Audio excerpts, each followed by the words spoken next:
Assalamualaikum warahmatullahi wabarakatuh. Terima kasih kalian sudah mengklik video dan berkunjung ke channel ini. Berjumpa lagi dengan aku, manusia biasa ini, yang akan menemani kalian untuk beberapa menit ke depan. Bagi kalian yang baru berkunjung ke channel ini, selamat datang. Jangan lupa untuk like, comment, and subscribe. Dan bagi kalian yang cuma nontonin doang tapi enggak nge-like dan juga enggak subscribe, ayo dong subscribe channel ini agar channel ini terus berkembang dan semakin berjaya. Amin ya Allah. Percaya nggak percaya bahwa tahu bulat itu digoreng dadakan? Percaya nggak percaya, tapi beberapa tempat di sekitar kita memang memiliki aura kasih. Aura mistis maksudnya, yang kental seperti ingus anak TK. Seperti misalnya hutan. Tempat ini kerap kali dihubung-hubungkan dengan hal mistis. Kenapa disebut mistis? Mungkin dari barat. Kalau dari Indonesia mungkin butis.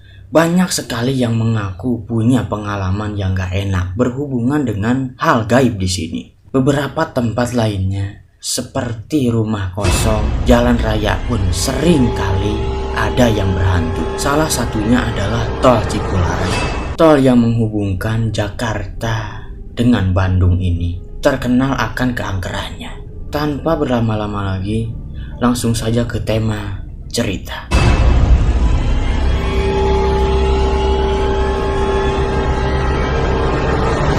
Jalur Tol Cipularang, Cikampek, Purwakarta, dan Padalarang adalah jalur yang menghubungkan Jakarta dengan Bandung, yang berhubungan dengan Tol Cikampek dan Cileunyi. Oh, ternyata Tol Cipularang ini kayak Macomblang, banyak menghubungkan beberapa wilayah yang terpisah menjadi satu. Tol Cipularang dulu dibangun dalam rangka memperingati 50 tahun KTT Asia Afrika di Bandung.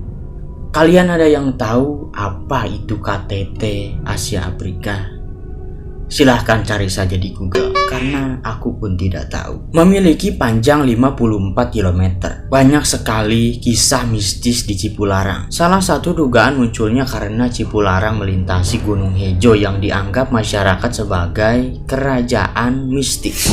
Kerajaan ini mungkin sejenis simpanse, cuman aku nggak tahu nih jenis simpanse seperti apa.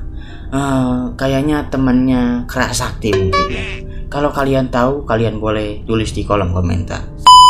Sehingga kini Cipularang menjadi tol dengan tingkat keekstriman tertinggi di Indonesia. Setelah banyak kejadian maut yang terjadi pada tol Cipularang ini. Oh, deh tua dipanggilnya maut.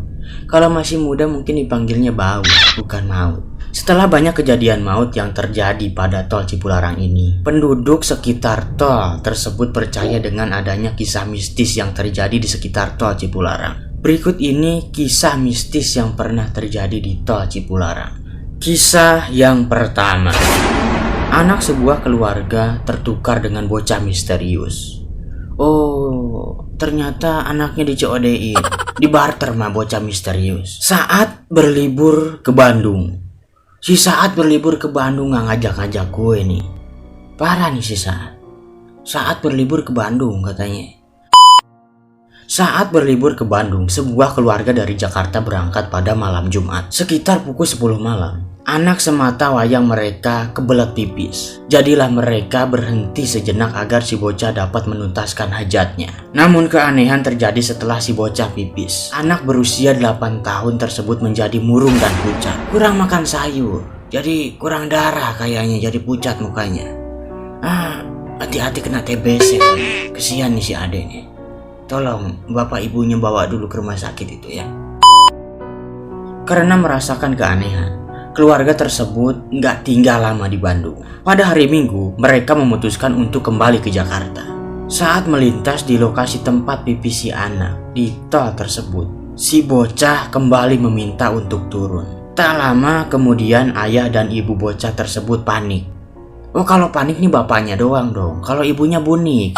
Karena anaknya hilang. Bertambahlah kekagetan saat mereka melapor pada petugas tol tersebut. Mereka malah sudah mendapati si bocah sudah berada di pos polisi selama 2 hari. Nah, jadi selama 2 hari itu liburan, yang diajakin sama bapak emaknya itu siapa? Jadi selama 2 hari mereka liburan di Bandung, emak bapaknya ngajakin setan berarti. Masa iya nggak sadar, gue bingung. 2 hari loh. 2 hari kan bukan waktu yang sebentar, 1-2 jam mungkin ya. Nggak aneh-aneh lah. Tapi kan kita nggak ngalamin. Mungkin aja ini pernah terjadi, ya nggak? Kisah yang kedua, sosok penunggu berwujud ular raksasa. Setiap tempat dipercaya memiliki sosok penunggu. Nggak terkecuali tol Cipularang ini. Penunggu tol Cipularang dikenal dengan nama Kamili. Oh, ini udah dewasa mungkin, jadi disebutnya Kamili. Kalau masih anak-anak panggilnya pasti Demili. Pada zaman dulu, ia adalah sesepuh yang sakti. Saat pembangunan tol, ia mendatangi para pekerja dan berpesan agar dibangunkan jembatan penyeberangan pada kilometer 91. Kalau kalian yang pernah lewat di tol Cipularang ini mungkin tahu jembatan ini ya. Karena gue belum pernah nih kayaknya lihat gitu. Atau enggak gue tidur kali jadi kagak lihat. Ada enggak sih?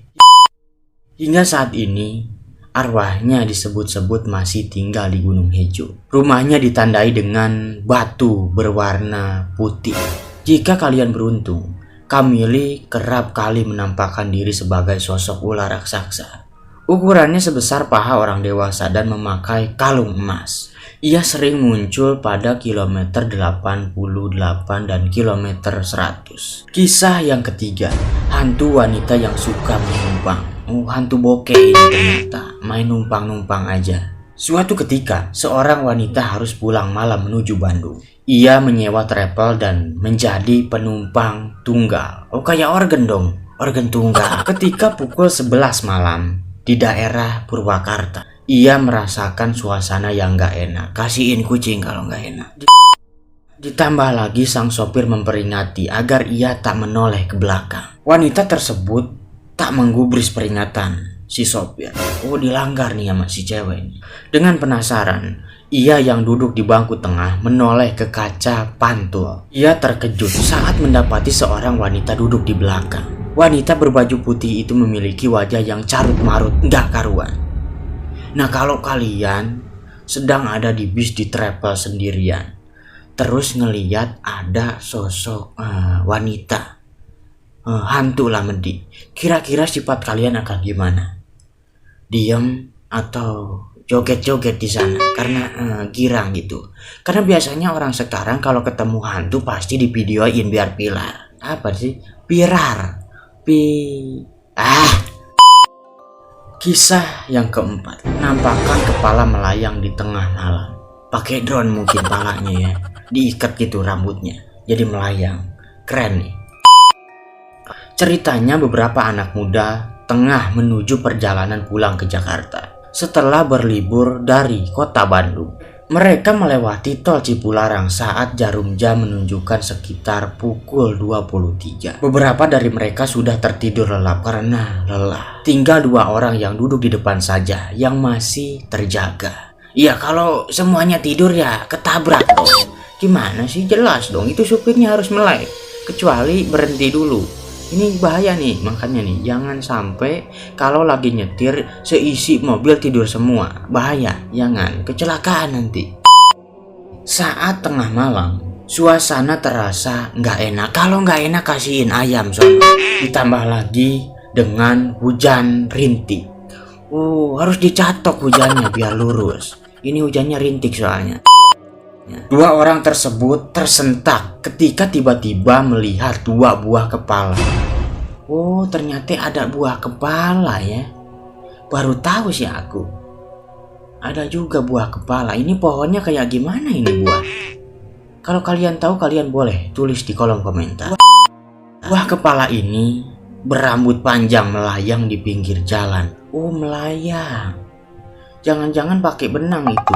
Ada bocah yang mainin. Jadi kayak layangan palanya gitu. Kita nggak tahu lah.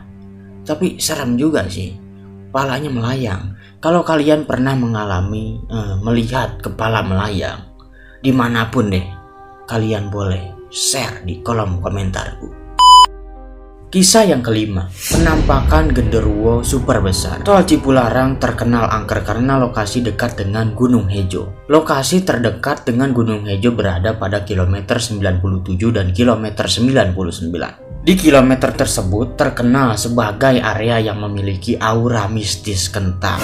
Suatu kali, 2 orang melewati lokasi tersebut. Saat pukul 2 pagi, mata mereka terbelalak mendapati pemandangan di depan mata. Mereka melihat sepasang kaki berbulu lebat. Tuh, kaki aja berpasangan, masa lu jomblo? Kesian amat sih gue. 2 kaki tersebut sangat besar dan tinggi hingga tak terlihat tubuh makhluk halus tersebut. Mereka berdua hanya bisa pasrah hingga berhasil melewati makhluk besar tersebut.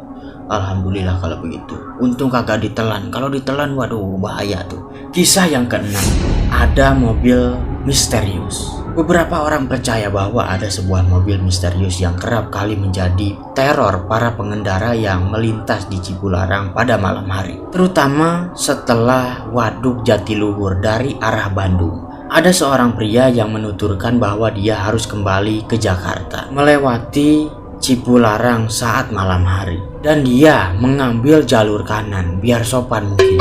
Jadi ngambil jalur kanan karena kalau kiri nggak sopan. Bagus ini, punya tata krama berarti dia. Lalu tiba-tiba dari arah belakang ada mobil yang memberikan sorotan lampu berulang-ulang. Baik berarti ini orang memberikan sorotan lampu, diterima dong, ambil ya. Iya karena orang niatnya baik, ngasihin sorotan lampu. Karena merasa mobil di belakang tak sabar, pria itu langsung memilih jalur kiri. Namun rupanya mobil itu tetap mengikuti ke kiri dan terus memberikan sorotan lampu menyilaukan. Oh, nakal ternyata nih sopirnya nih. Disorotin lampu. Kalau ketabrak kan kesian gitu orang. Jangan gitu dong, gak boleh itu. Kalau gue geprek itu palanya. Ya, jangan. Merasa kesal, pria itu langsung mengintip mobil tersebut dari kaca spion tengah. Bersamaan dengan dia menyadari di depannya ada sebuah truk gandeng besar. Luar biasa nih. Truk aja gandengan, masa kamu enggak? Kata-kata basi ini. Gue ulangin. Pria itu langsung menginjak rem. Untung menginjak rem. Kalau menginjak berak tanaman bau. Dan mobilnya berhenti. Namun betapa kaget saat melihat ke arah belakang. Tidak ada mobil yang sedari tadi membututinya terus. Hilang mobilnya. Jadi ini mungkin mobil gaib ya. Ini buat begal-begal yang lagi nggak ada kerjaan. Daripada lu ngincerin mobil orang, mending ini nih ngincerin mobil gaib, ya nggak? Karena memang lebih gratis gitu, lebih enak. Tinggal ambil aja tuh mobil. Daripada bunuhin orang, mending ini nih ambil nih mobil gaib. Lumayan kan? Nggak capek-capek. Harus agak cerdas nih jadi begal. Buat para begal gue kasih tahu. Kisah yang ketujuh, melintasi jalur iblis. Wih, dari judulnya aja nih luar biasa sekali menyeramkannya nih. Sebuah kisah dialami seorang musisi Bandung pada 1 Juni 2008 silam. Oh, kalau makanan mungkin udah basi nih. 2008, lama. Saat itu dia bersama istri serta seorang teman bersama istri dan anaknya. Mereka melakukan perjalanan dari Jakarta ke Bandung melalui tol Cipularang.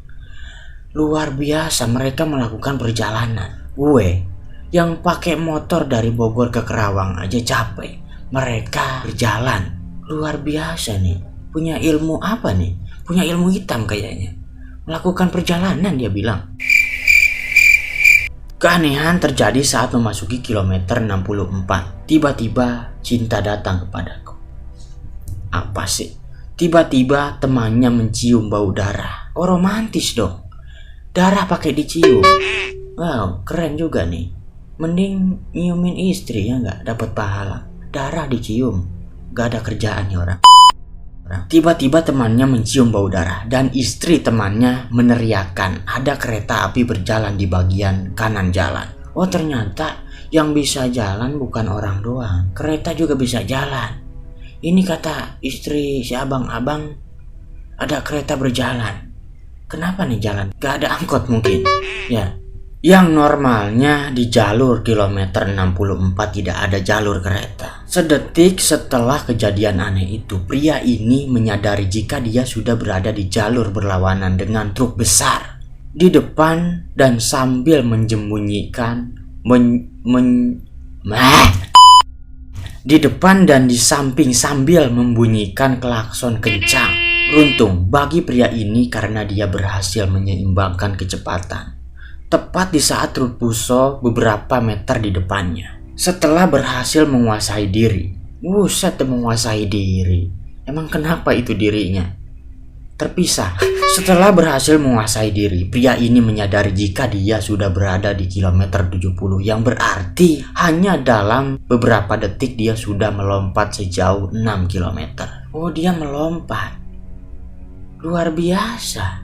Pelompatannya berarti jauh nih. Berarti kalah nih atlet lompat di dunia pun, rekor nih. Luar biasa. 6 kilometer bayangin melompat. Kan luar biasa sekali nih.